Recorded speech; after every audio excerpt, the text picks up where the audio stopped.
Boas noites, benvidos a Sen Cita Previa. Xa saben que este é un programa que nace da colaboración do Colexio Oficial de Médicos de Ourense e de Telemiño.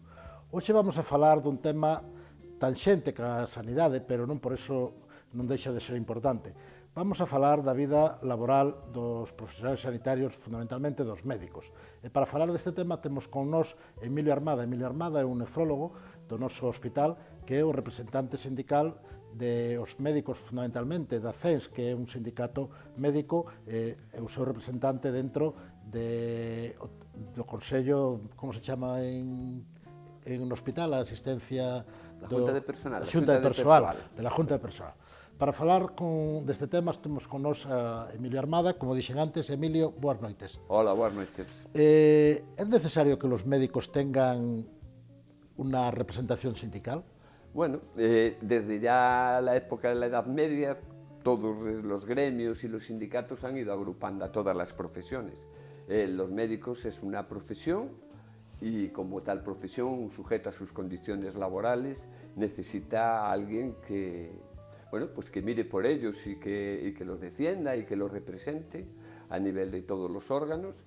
Y como nosotros decimos, al ser un sindicato profesional, ¿qué mejor que un médico puede defender a un médico? Hablando un poco de la realidad, un poco para que los ciudadanos que nos están viendo sepan cómo está hoy el médico laboralmente. ¿Tiene grandes problemas desde el punto de vista laboral o cómo está la situación laboral de los médicos en estos momentos? Bueno, aunque el sindicato es sindicato médico, realmente a quien representamos es a los facultativos, es decir, sabes muy bien que sobre todo a nivel de los hospitales no solo somos médicos, que hay psicólogos, físicos, radiofísicos, bueno, odontólogos en primaria, etcétera, etcétera, y aunque a veces hablamos de médicos, realmente sí, nos deberíamos de referir a facultativos. En cuanto a la situación, pues la situación ha ido de mal en peor. Yo siempre digo que llego a los sitios tarde y que he llegado al mundo sindical pues en un momento, la verdad, de gran tensión.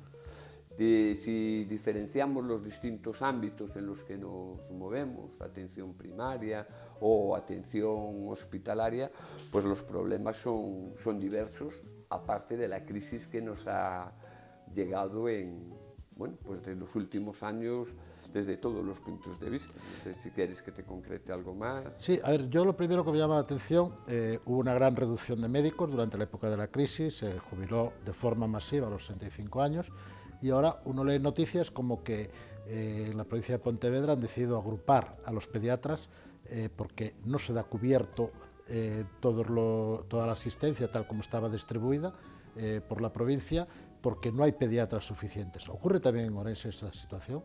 Sí, en primer lugar, matizando lo que has comentado sobre las jubilaciones, eso fue un cálculo equivocado, económico equivocado, que parte de que, bueno, pues vieron que en ese momento querían recortar unas nóminas, pero sin prever las consecuencias.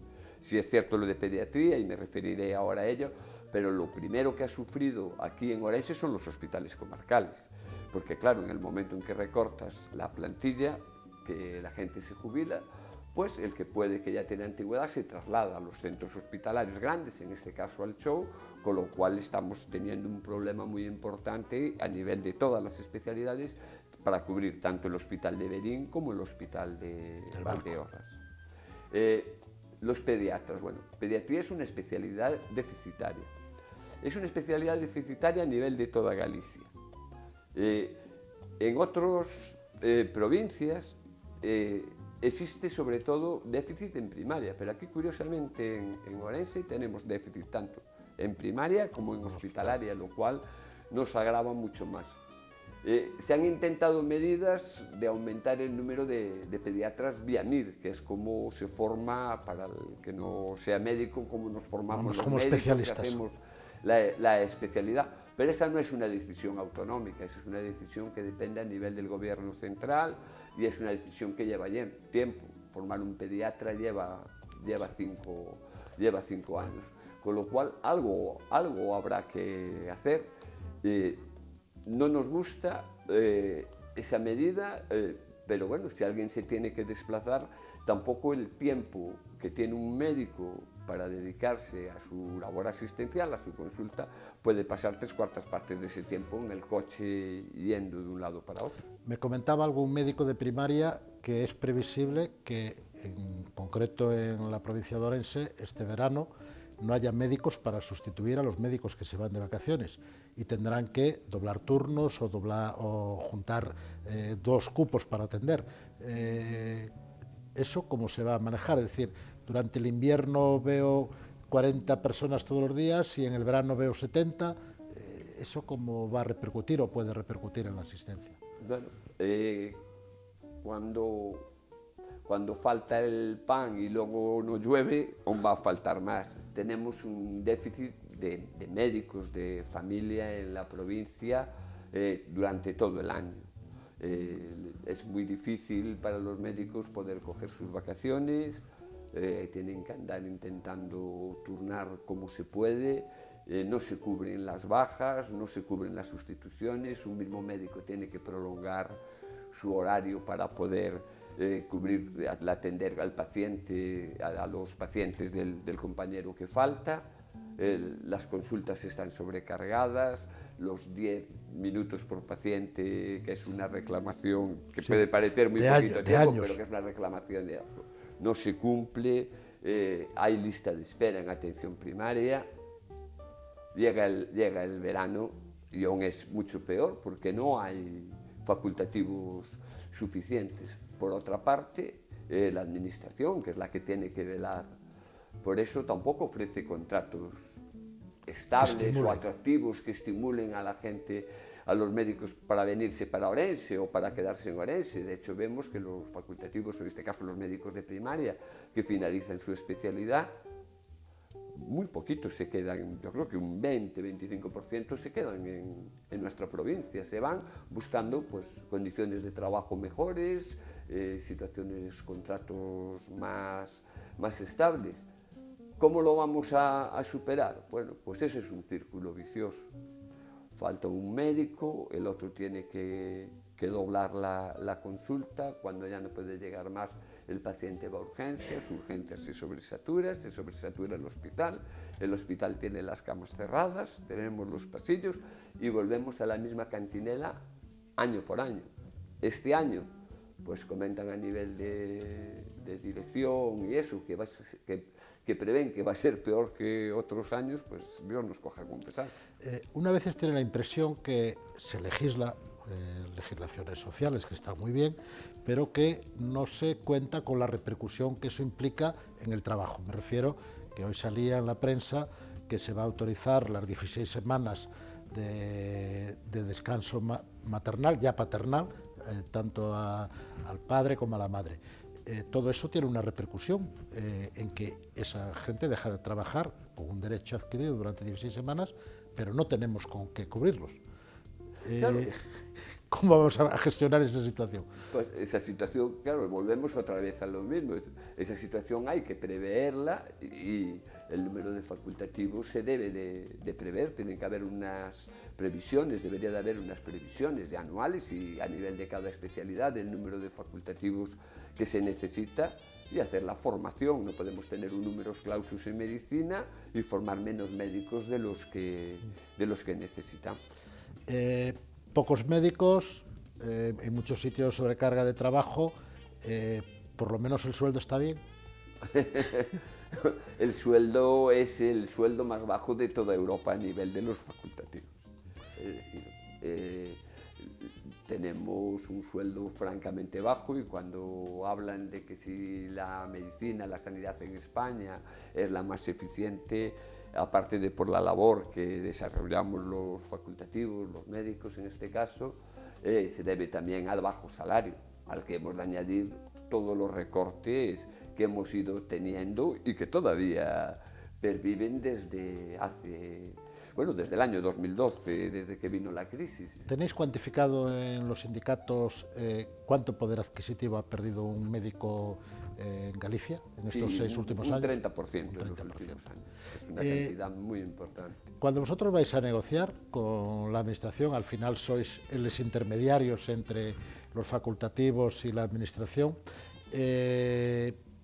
A todas estas demandas, ¿intuís que tienen capacidad para resolverlo o que simplemente es alargar los tiempos? Entendemos que tienen poca intención de solucionar los problemas. De hecho, las últimas reuniones que hemos tenido con esta nueva consellería que hay, que es un poco más dialogante que la anterior que tuvimos, que yo creo que fue de las peores consellerías desde que yo soy médico, nos dicen que prioricemos, pero cuando empiezas a priorizar, esto ahora no toca, esto ahora no toca, esto ahora no toca, esto cuesta mucho dinero, todas las decisiones en sanidad tienen que ir derivadas a Facenda, si la autorización de Facenda no se hace nada. Ahora, por ejemplo, tenemos que los contratos de los médicos eventuales solo pueden ser de 3 meses, porque si no Facenda no autoriza que los contratos sean más.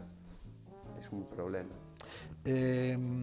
A veces uno tiene la impresión como que para las autoridades sanitarias es más importante inaugurar grandes edificios, grandes aparatajes que se venden mejor que una planificación que a lo mejor se puede beneficiar incluso otro gobierno dentro de 4 o 5 años, pero parece que lo que se quiere es vender imágenes a veces.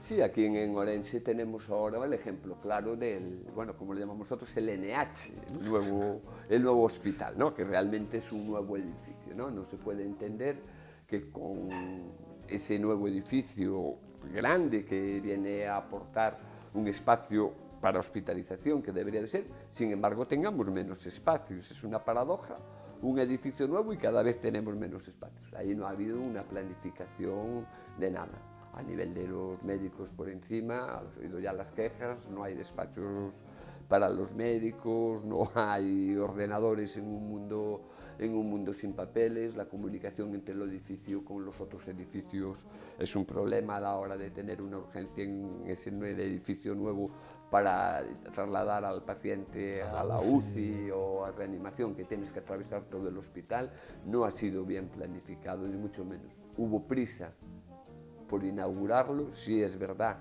que a nivel de las habitaciones para los pacientes era una necesidad, es que era muy fácil mejorar, y no quiero quitar mérito porque sí que mejoró, pero estar todavía en el año 2018 con habitaciones de 3 pacientes, que 6 pacientes compartan un mismo baño, ¿cómo nos iba a mejorar? En estos momentos, en este último año, estos 2 últimos años, los colegios de médicos han dado la alarma sobre un problema que era impensable hace 10, 15 o 20 años, la agresión a los profesionales sanitarios. ¿Por qué crees tú que esto cada vez va aumentando en el número, tanto agresión verbal como física? ¿A qué crees que se debe esta situación?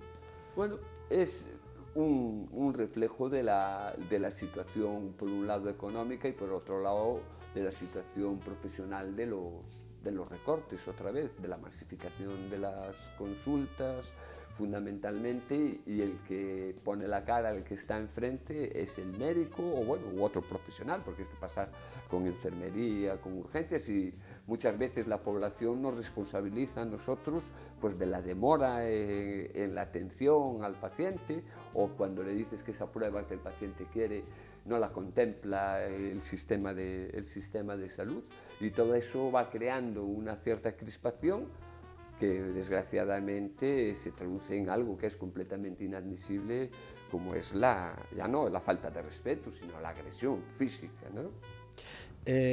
Hay una cosa que llama un poco la atención en sanidad, sobre todo a agentes de otros ámbitos, es decir, es la de no haber una bolsa de gente en expectativas de trabajo para la especialidad, para especialidades.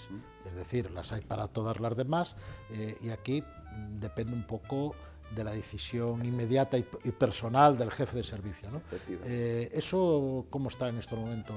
Bueno, eso ha sido una reclamación de nuestro sindicato desde toda la vida, ¿no? El hecho de que debe de haber una bolsa, una lista de contratación, igual que existe en cualquier otra categoría, y dentro de los médicos, pues en medicina de familia, en atención primaria y en los médicos de urgencias. Ha costado muchísimo trabajo que la administración entrara siquiera a negociar ese aspecto que nos parece, pero vamos, de toda justicia que las decisiones de contratación tengan que obedecer pues, a un mérito y a una igualdad de oportunidades y no al capricho personal. En el plan de estabilización de empleo de hace 2 años ya se contempló, ya firmó la administración que se iba a desarrollar lo que nosotros llamamos la lista de FEAS, facultativos especialistas hospitalarios de área, y por fin, después de varios borradores nefastos, porque pretendían que solo se afectara pues, a contratos de 1 año o a interinidades, cuando nosotros pensamos que debe de ser a los contratos de todo tipo, igual que existe, repito, en las demás categorías, parece ser que ahora sí lo vamos a tener. Estamos pendientes de una mesa sectorial, que es donde nos reúnen los sindicatos con la administración, con la consellería, que nos van a dar un borrador, en principio y definitivo, pensamos que bastante aceptable. Yo, la verdad, si eso es así, sería un gran avance y un gran triunfo, sobre todo para los compañeros, porque efectivamente, hoy por hoy, la contratación de los médicos que terminan antes de tener una oposición depende del capricho y de la voluntad, unas veces bien fundada, pero otras veces no, de los jefes de servicio. Y eso al mismo tiempo, como el tiempo trabajado puntúa también a la hora de una oposición, el que tiene la posibilidad de entrar, tiene la posibilidad, el que está dentro, aún por encima luego puede progresar más fácilmente. Repito, es uno de nuestros grandes objetivos en este último ejercicio el conseguir, junto con la carrera profesional, la lista de contratación de facultativos de hospitales. Esperemos que sí vaya adelante. En una situación ideal, ¿cómo crees que debería ser el recorrido profesional de un médico dentro de la sanidad pública? Por decir que el médico que trabaja para un empleador general.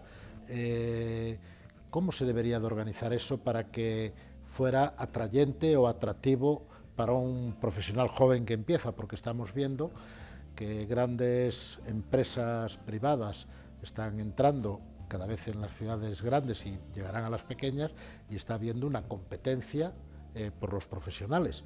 Y en estos momentos está resolviendo económicamente a favor de esas grandes empresas privadas, que puede darse una situación que el sistema público forme a profesionales que después se vayan a ofertas más atractivas. En una situación ideal para vosotros, ¿cómo sería el recorrido profesional de un médico que diga, mira, si tú apuestas por trabajar en este sistema, vas a tener, en principio, estas posibilidades, este desarrollo, etcétera, etcétera? Bueno, eso está contemplado y está desarrollado en el Estatuto Marco, ¿no? Que es la norma por la que rige las condiciones de trabajo de los facultativos, y fundamentalmente es la carrera profesional. Por desgracia, hasta hace muy poquito, hasta hace una semana, no existía carrera profesional en Galicia. La carrera profesional, para que entiendan los espectadores, es lo mismo que sucede en el ejército. Es decir, cuando termina... Entras de teniente, es capitán, es comandante, es coronel, y cada uno con sus funciones, con más responsabilidades y también con una recompensa que no tiene por qué ser solamente económica, sino que también tiene que ser pues, que te dediques, a medida que tienes más años de experiencia, pues más tiempo a la investigación o más tiempo a la docencia. Y repito, hasta hace 8 días éramos la única comunidad que no tenía carrera profesional. Hoy los facultativos sí tienen carrera profesional en Galicia. De momento solo los facultativos, los demás categorías no han llegado a acuerdo y no han firmado. No es una carrera profesional ideal lo que aspirábamos, pero sí es un gran comienzo y un gran avance. Y el otro aspecto, pues efectivamente, claro, si tus condiciones de trabajo no son atractivas, si tus horarios no son buenos, si tu buen hacer no es recompensado, no es gratificado, y existe una competencia, pues pasa lo mismo que en el mundo de la empresa libre. Si la oferta y la demanda funciona así, si hay poca demanda y mucha oferta, la gente escoge y va a donde le trabaje más. Y es una pena, porque formar un especialista, bueno, ya formar un médico y son luego 6, 5, 11 años. Es mucho dinero. Ese es el beneficio que obtienen países como Estados Unidos, que recogen a los profesionales mejores formados de otros. Hay una cosa que se ha debatido muchas veces y no se llega a poner en marcha. ¿No sería lógico que hubiera una carrera profesional de dirección y que no estuviera al vaivén del partido político que mande en el momento concreto? Efectivamente, es un mundo, es una utopía, pero sí es verdad. En primer lugar, ya la sanidad debía de estar lejos de la política, es decir, no podía ser un arma política. Estamos constantemente oyendo cómo se usan las listas de espera, cómo se usan las demoras en urgencias como arma arrojadiza de un partido político contra otro, y que además sucede en todas las comunidades con independencia del color político del que gobierne. Y bueno, pues eso es así. Emilio, han pasado casi los 22 minutos. Caray, qué rápido. Yo quisiera que tú les dijeras algo a la gente que nos está escuchando y decir, bueno, no sé, en un sentido diría que tú como representante de los profesionales sanitarios, a pesar de todas esas dificultades laborales, si tú consideras que el sanitario, cuando está trabajando, en general, aparca un poco esa situación y lo que le preocupa es la asistencia al paciente, que eso es lo que yo creo, y sí. Tú como representante conoces más todo este mundo. ¿Cómo tú lo ves? Sí, no me cabe la menor duda, la población lo sabe porque la mayoría de ella utiliza o ha utilizado en algún momento el servicio sanitario público que tenemos en esta provincia. Nadie puede poner en duda la motivación y la profesionalidad de nuestros médicos y también nuestra formación. Ahora somos un hospital universitario, somos un hospital que está recibiendo estudiantes de medicina, que forma especialistas con una gran vocación, porque nuestra carrera, como tú muy bien sabes, ante todo es vocacional, y no me cabe la menor duda de que cuando un facultativo, un médico, tiene enfrente a un paciente, para él solo existe ese paciente, que es lo que debe de ser, y nadie más hasta que toca la campana. Pues muchas gracias, Emilio, y espero que a ustedes este programa haya sido de su interés. Espero verles la próxima semana. Buenas noches.